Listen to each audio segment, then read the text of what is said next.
park and observed a 1-minute silence in honor of those who were kidnapped. Speaking during plenary, Senate President Godswill Akpabio described the incident as a strategy that strikes at the heart of the nation's future. The renewed push for state police has long featured in national conversations on security, with advocates arguing that decentralizing policing system will improve intelligence gathering, enhance community-based security operations, and enable faster responses to threats. Supporters also contend that state-controlled police formations will complement the effort of the federal security agents and other violent crimes that have been persisted across the country will be nipped in the bud. President Bola Tinubu, during Eid el-Kabir visits, honestly, I don't know. Let me just end the story there. So the Senate is back now in business after Salah break, and now they are pushing for the constitutional provision to accommodate the creation of state police. You will recall that months ago, Mr. President actually appealed to members of the National Assembly right there in the presidential villa to please expedite action to tinker with the constitution of the country, which is 1999 as amended, to accommodate the creation of state police. But up until now, nothing tangible, nothing reasonable, nothing proactive has been done so far. I just hope that this will not be the usual talk of or playing to the gallery because of what happened in Oyo State. I hope something significant will be done so that Nigerians would at least see that this government is serious. Absolutely. For me, I feel like we are more reactive than proactive on this side. And again, fine, okay, they have decided to, start with this. I am just hoping that it would be, things will move swiftly. And just as you said, it will not just be on paper. Because again, do we have to wait until the thing is choking us on the neck before we begin to make action? And now we are really, really choking because no part of the country is even safe as we speak. And those that are still traveling by road, I wonder how they cope. I'm sure they will have their tongue in their mouth when they are traveling. And I'm putting it to those out there, the political leaders, the politicians, the governors, senators, members, House of Reps. Please stop flying chopper. Travel by road. Travel by road. Allow your family members to travel by road and see what Nigerians are going through. And it's just that some people just have to travel by road because that's where that's how they do business and earn a living. But again, government needs to wake up. It is time to wake up. Just on the other side, I saw a video of a father who was kicking his child for school and was tying something on the child's arms. Maybe that was a skit. But anyway, I just thought about that. Do we have to now get to this stage where we have to be arming ourselves with charms because we want to protect ourselves? Okay.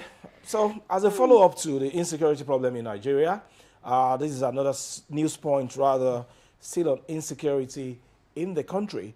Over 600 pupils, teachers abducted despite 155 billion naira Safe School initiative.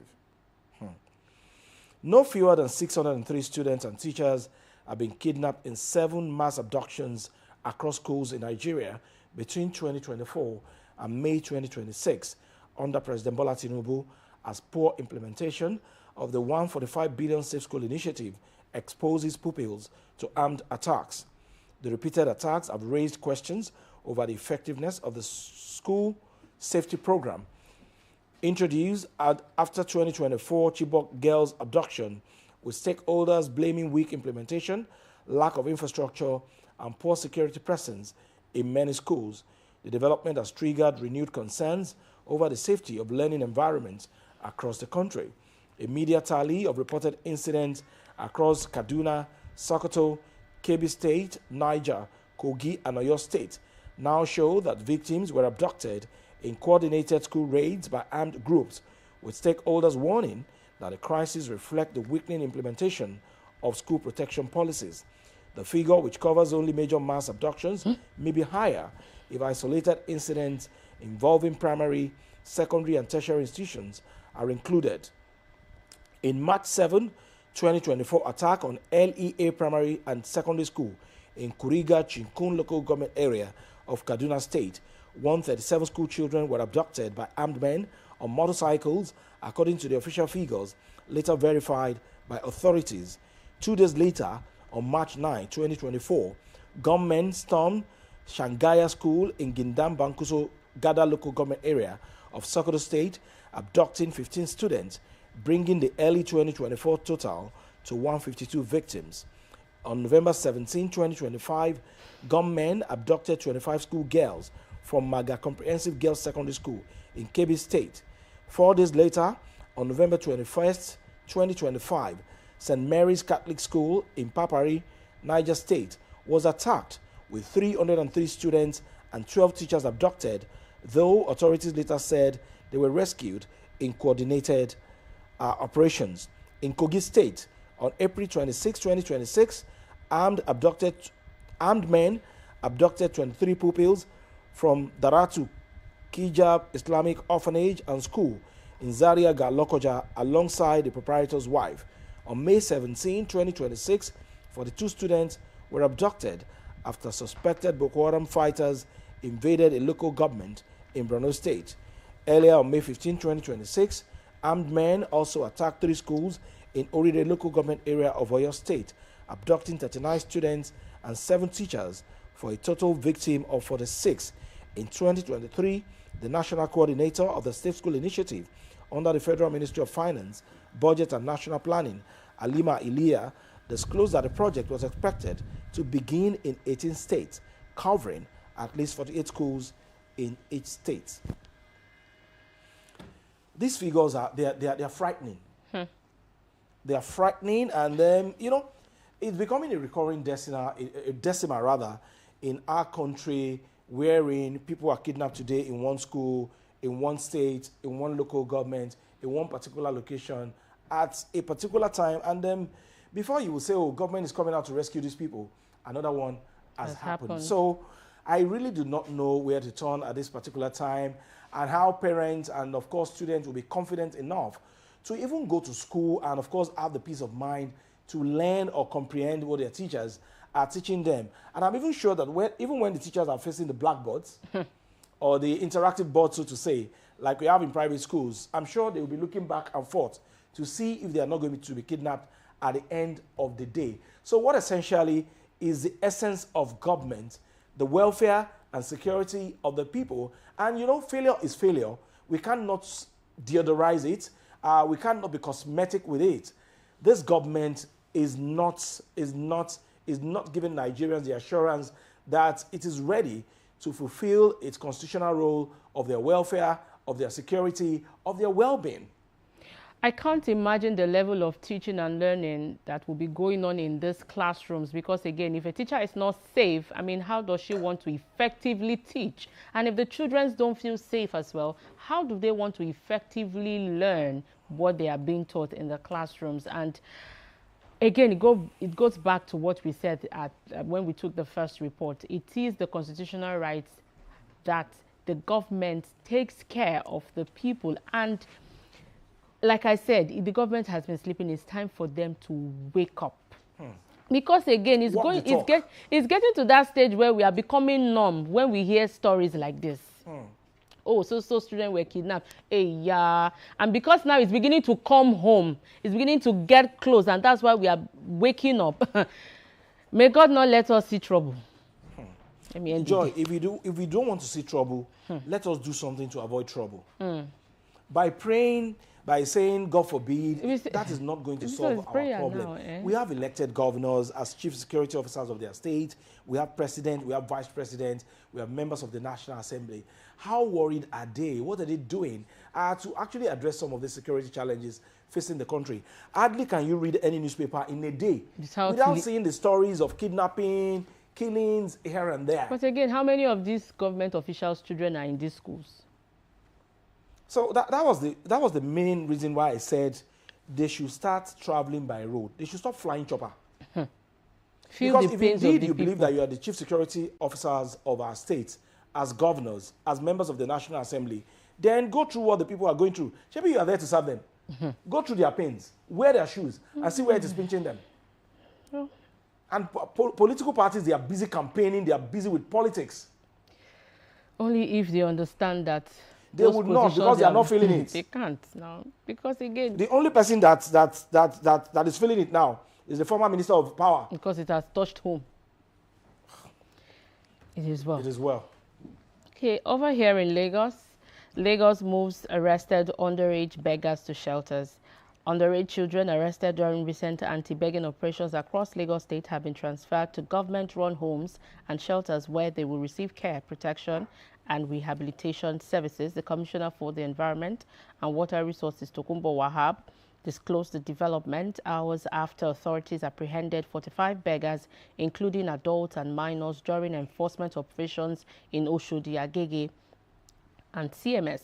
According to Wahab, the children have been profiled and handed over to the Ministry of Youth and Social Development for onward placement in facilities established by the state government.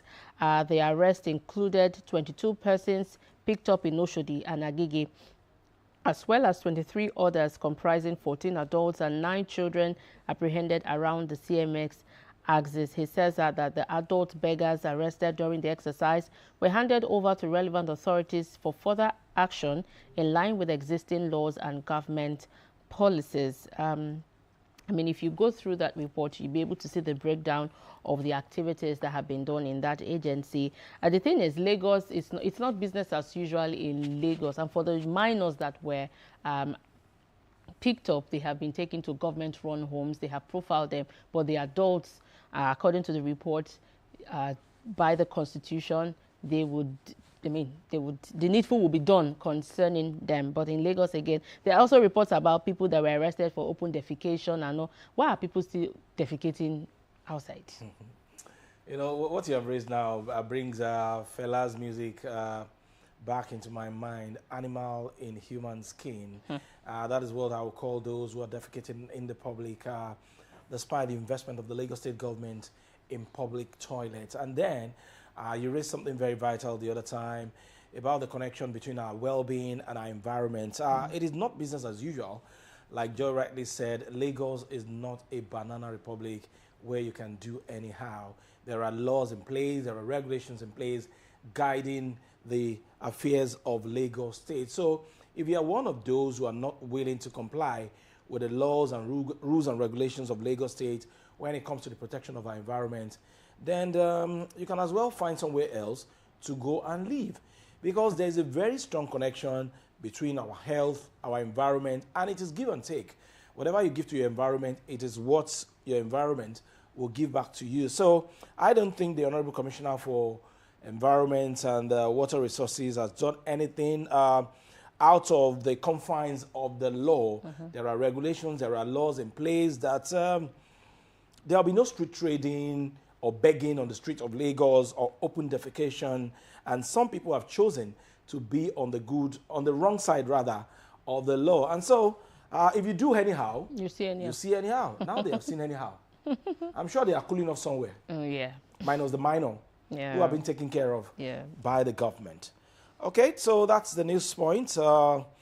Let's go to the X platform now. So many things are trending. And before we go to what is trending today, Joy, I saw that video by Yinka Alashiyori yesterday. Oh, yeah. Apologizing to Nigerians over her statement earlier in the week. And I hope they will find a fine place in their hearts to actually forgive her. Well, did you listen to the full version of her video?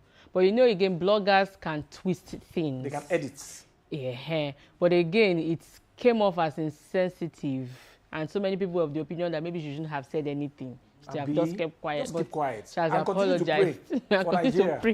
But she has apologized because, again, body they pinch everybody at this moment. All right, back to the hashtag for today. You see, Nigerians, I really do not understand our mentality, how we take delight in promoting false news, false information. This particular issue is about viral helicopter video, which have been debunked, rather, as Nigerian smuggling claim. The 23-second video shared widely on June 3 showed personnel in camouflage loading white sacks. And then this particular video was in 1981. It is not recent. Imagine. So why would anybody sit in the confines of his or her room and decide to just trigger trouble? You know, I don't know, because again, there is unsettlement and people just decide to just post things, you know, even not just about this video. There are some videos you see online, videos of maybe victims of kidnap. You know, I might not even be in Nigeria. People will just keep circulating online, and that also continues to brood unrest. I just want to appeal that before you circulate or forward any message, can you please verify first? And again, why do we always take delight in pushing false news or pushing negative news, pushing news that will incite fear? I mean, I don't know, but you know, Nigeria calls is a for regulation country. again on social media. We are complex, and the way we think, honestly, I really do not understand it. And when government decides to introduce a policy now or restrict what we say media or do on social media, we're complaining that that government is trying to gag us. Now we are misbehaving. Nobody is talking. Like you said, but they pain everybody. Oh. Yeah. We are on the edge as we speak. We are on the edge. The only faith that we are holding on to now is God. It's only God, though. It's okay. God will help our country. We'll continue to pray for Nigeria. And we'll pray that God will also touch the hearts of some of our leaders to do the needful for us. Okay, on the program this morning, the first leg of our conversation is on democracy. You remember that we had that freest and fairest election in the history of Nigeria in 1993. Unfortunately, that election was annulled. Our conversation this morning will be on those that actually sacrificed their lives for the enthronement of democracy in Nigeria. And in particular, we'll be celebrating Kudirat Abiola, wife of the late winner of June 12 election, on the show. Stay with us.